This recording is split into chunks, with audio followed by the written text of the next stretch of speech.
Hello, Homestead, and please stand for the pledge.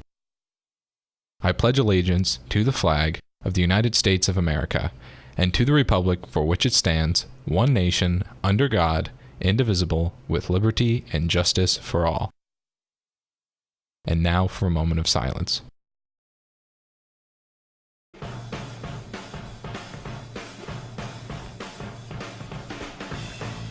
Mr. Schenkel, can I anchor? No.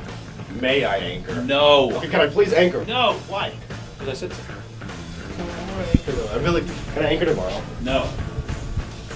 Carl, I'm telling you, it's out the bando. It's in the bando. It's in the bando. It's out. It's definitely Schenkel, it's been a while. Can I please anchor? No. Matt, you can anchor. Hey, thank you. Okay, now you're kidding. Got it up soon.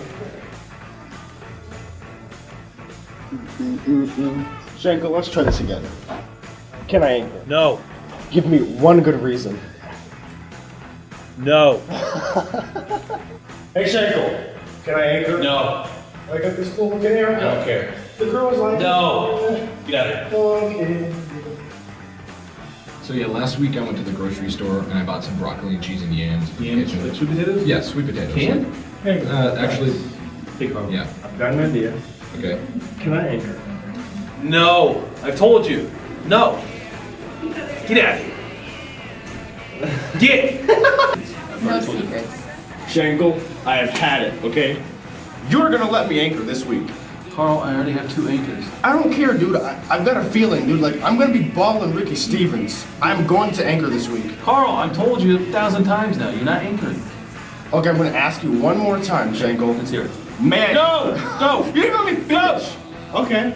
I'm telling Ricky Stevens. Mr. Schenkel. Carl, it's lunch. I'm eating. Yeah, you're a pretty busy guy and all, but I just got back from the doctor. Said he diagnosed me with rabies. He said I've got 6 minutes to live. Can I please anchor? No. No. I have 6 minutes. I'm eating. It's lunch. That's the only cure, dude. Get out of here. Carl, 6 get minutes. out. I'm down to 5. Get out. Schenkel, wanted to talk to you. Who's anchoring for the last show?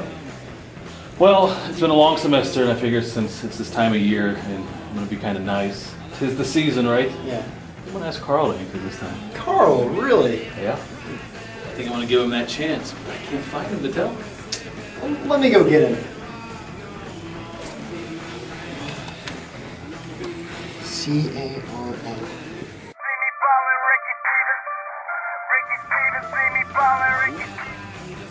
Oh. Carl, where are you at? I overslept again. Overslept? It's school. How did you oversleep? I was up all night watching Full House reruns. Full House, really? It's a good sitcom. It's a great sitcom. Carl, listen up. I got something important to tell you. Mr. Schenkel said you can anchor. Wait, what? Now, get ready and get to school right now.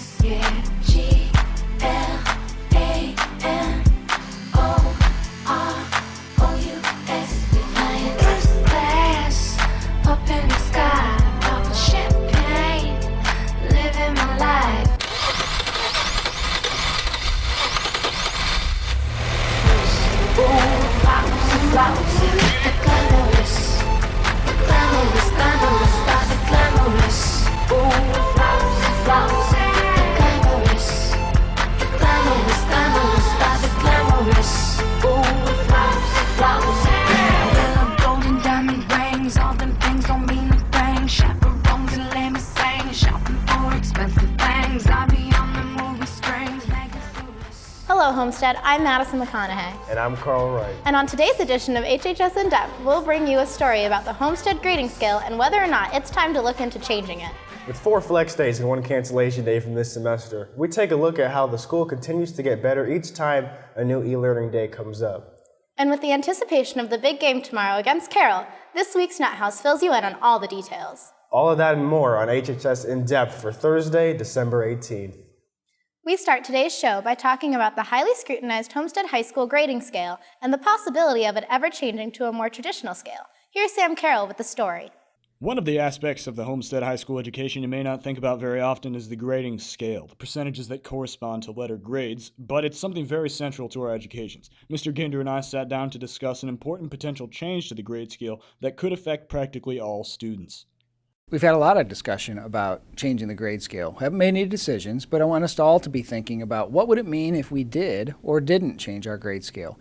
Currently, all of our students understand that our grades are a little bit higher than other schools around us meaning the whole state, and that we expect a 93 for an A-, where somebody else might expect a 90, or an 80 for a B-, where we expect an 82. Those kinds of things. What would it mean to a Homestead High School, to our students, to our communities, and to their future, not the community's future, but our students' future, if we went to a more standard grade scale? Are there limitations being placed unnecessarily on students and their futures because our grade point averages are different, potentially lower than our peers? So there's a lot of questions like that. Is there a timeline for this? I don't have a timeline, but we've been talking about it for well over a year now, and we still have a few more conversations to go. So change to the grade scale should benefit every student at Homestead who earns grades. Consider this. If I earn a 92 in my English class and another kid at, say, Zionsville High School earns a 92 in the same class, he gets an A, whereas I get an A-. Now, GPAs are calculated with one fundamental flaw. They take into account the letter grade that you earn as opposed to the percentage grade, meaning that when the GPA gets calculated for my friend at Zionsville, he has a higher GPA than I do, which means he has a competitive advantage when he's applying to colleges and scholarships. So the solution to this discrepancy problem is simple. Since we can't change the way the GPAs are calculated, as it's a national system, we got to change the grade scale to a more standard grade scale. For HHS In-Depth, I'm Sam Carroll, reporting. Just a reminder, students, the Math Resource Room will be open after school today from 2:40 to 3:20.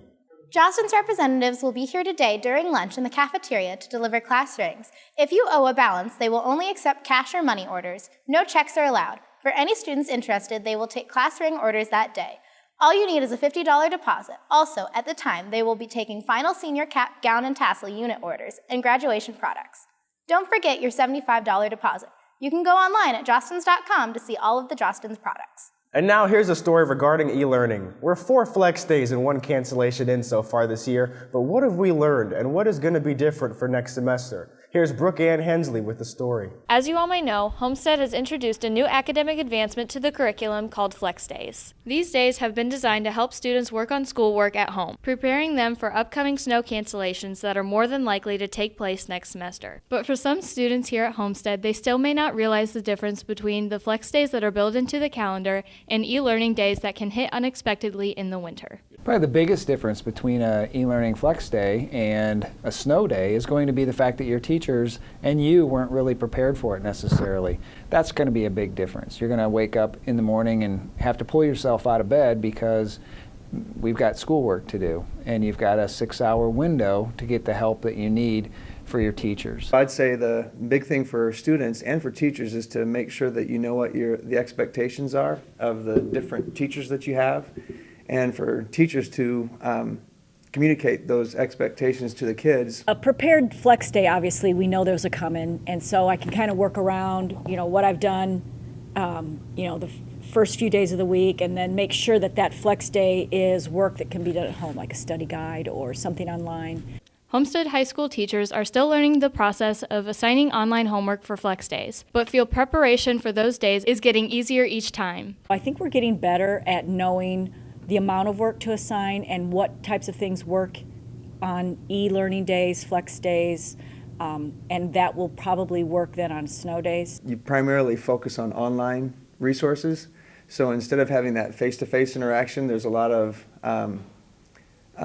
things online that you look for to plan your lessons. Mr. Ginder is satisfied with how Flex Days have gone, but feels there are areas both teachers and students can continue to grow. I think one of the key elements to us doing this better in the future or continuing to do well is to have students contacting teachers when they need help, whether that's by phone or email, looking at a Twitter feed, whether it's a snow day, a flex day, or a broken water main day like we had this week. While some students don't like e-learning and its expectations on them, others know that the only other option is makeup days added to the school at the end of the year. No one wants to go to school in June. And this way, by having flex days, we don't have to do that. If we do have a cancellation, then we don't have to make up that day later in the school year. But it's like hard to learn from like your computer, because sometimes you might need the extra help, or you might need to ask a teacher a question that like asking it through email isn't going to work for you. Students should understand that in the case of inclement weather canceling the first day of the second semester, an e-learning day for that day will indeed take place. If we have a snow day or a weather day that first day after break, which for you would be the 6th, the teachers will be in on the 5th, but if we were to have a snow day on the 6th, it'll be very important for you to check your email that day, because we're going to send everybody information, and it might actually pop up on your screen. We'll have it on My Big Campus. But because of new classes, kids being in with different teachers, you won't already be placed in necessarily classrooms the way we're used to seeing them. There'll be directions sent to everybody if we have a snow day and it's at the beginning of the semester. All in all, as a school, we haven't completed an entire calendar year of e-learning days, but think of how far we've come from last school year. Both students and teachers are still growing accustomed to making an e-learning day work the best it possibly can, which is all we can ask for. For HHS In Depth, I'm Brooke Ann Hensley. Students who participated in the Parent Club SAT and ACT for practice, test results will be distributed tonight from 6 to 8 p.m. in the Homestead Community Room with a comprehensive review session to follow. Both students and parents are encouraged to attend this session. Get your friends together and get ready to dribble, pass, and shoot in this year's intramural basketball season. Team packets are available in the discipline office across from the IMC. This season will begin in early January. Completed packets are due to Ms. Mathias in the discipline office by tomorrow. And remember, Homestead, ball is life. One of the newest organizations to Homestead this year is the Gay Straight Alliance, and here is reporter Sam Kenchon with a story on what that club is about. One of the newest clubs at Homestead is the Gay Straight Alliance, a support group and force for change for members of the LGBT community and civil rights supporters. The Alliance has recently established its constitution and board members, and things look promising. But the future wasn't always certain for the GSA. The club's founder, Leah Valentine, had to go through an extensive process to get the club approved. It's kind of a long process getting it started, longer than what's ideal. But it started with talking to Mr. Hill, who's the advisor, about being the advisor for the club. Then we scheduled a meeting with Mr. Ginder. We talked to him like 2 weeks after that, and he said that we should incorporate like LGBT positivity and support into the network, which is run by Mrs. Jones. But she wanted, to stay with her own club, with its own. So I started a petition, which is more of a list of interested students. That got like 140 people, I think, who signed it and left comments on it. And I'm not sure, we just built up a following and talked to Mr. Ginder a few times, and we just got administration approval, and we've yet to get student government to approve it, but it's in the works. Leah did all of this in collaboration with English teacher Mr. Hill, the club's sponsor. Well, I think after those preliminary sort of discussions that we had, once Leah was able to sort of establish a larger base of support, the administration pretty quickly gave us approval, and they've been great about not treating the GSA as different from any other club here at Homestead, which it isn't. It's just a group of students with shared interests trying to come together and make something positive happen for Homestead. So the administration's been very supportive of us, and we appreciate that. Anytime anybody wants to start a new club, they have to have a faculty representative to be their guide. And so the students in question, they had some people that were interested, but then they just need to run the process. So my questions to them were more about, are you ready for how things might lay out and the kind of questions and things that might come up if we were to start a new club. The administration's adamant support of the club has meant the world to its members, who are thankful for the opportunity to feel included. It's important to me personally because I'm already not accepted by many, even the LGBT community, because I am part of that. it's a place to go where you can talk to people who are relatable. If you're interested in joining the Alliance, the GSA meets every other Tuesday starting at 2:45 in Mr. Hill's room. Students of any orientation are welcome. For HHS In-Depth, this is Sam Kenchon. And now, here's a special announcement regarding prom next May. I'm Casey Stanley, Junior Class President. I'm Sarah Zarowski, Vice President, Junior Class. The Junior Class is responsible for planning this year's prom, and we've been working very hard, and we have finally come to our decision on what the prom theme will be. It's going to be Moroccan Mystique. Moroccan Mystique's like the deep jewel tone colors. We're gonna have lots of drapery and lanterns. We think it's going to look really nice, and we're really excited. If you have any questions, just contact student government. Everyone knows about the big game tomorrow against Carroll, but for more information, here is Ryan Nutter with another edition of the Nut House. Hey there, Homestead. It's Carroll Week, which almost everyone looks forward to. But we got a couple students who really dread this week. Let's look into HHS In-Depth's Sam Carroll's Week. This is HHS In-Depth's 30 for 30, the Carroll Week, Sam Carroll's story. How do you feel about Sam Carroll? Sam's a good guy. He means well. But, he's got it coming. He's got everything that he gets coming. Well, everyone, I'm Sam Carroll, and this is officially the worst week of my entire life.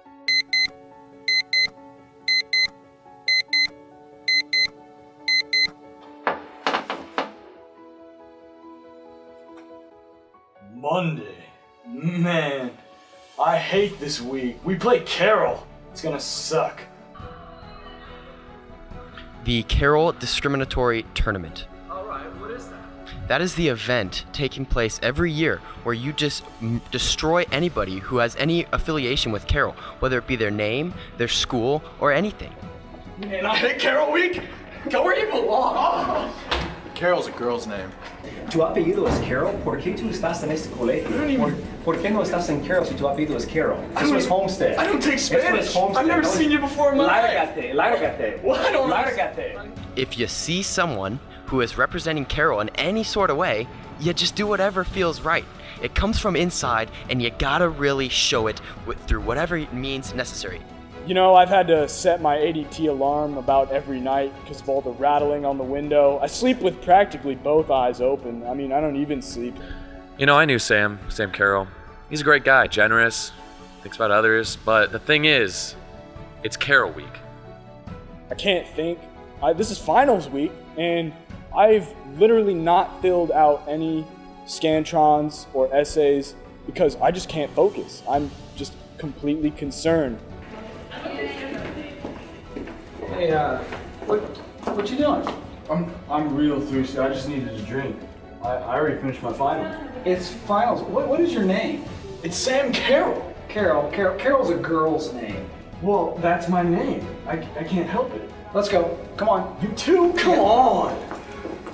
I mean, the worst offender is without a doubt Nick Anderson. I have 3 classes with him, all finals. I've skipped every single one. Like, when is he not yelling? Think about it. Does he ever speak in a normal tone of voice? I mean, seriously, it's like he's always hype.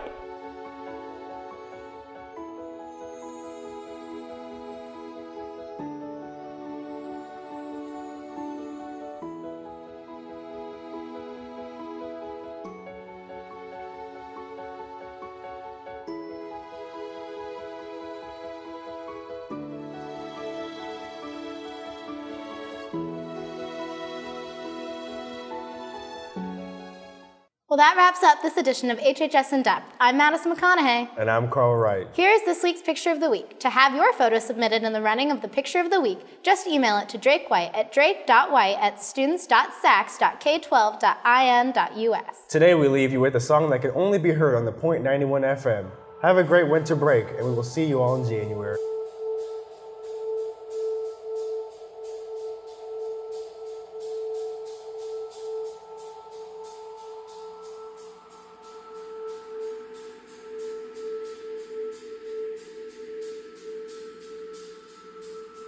So, Carl, how'd you like anchoring? I don't like it at all. It's not for me. Aw. Turn up.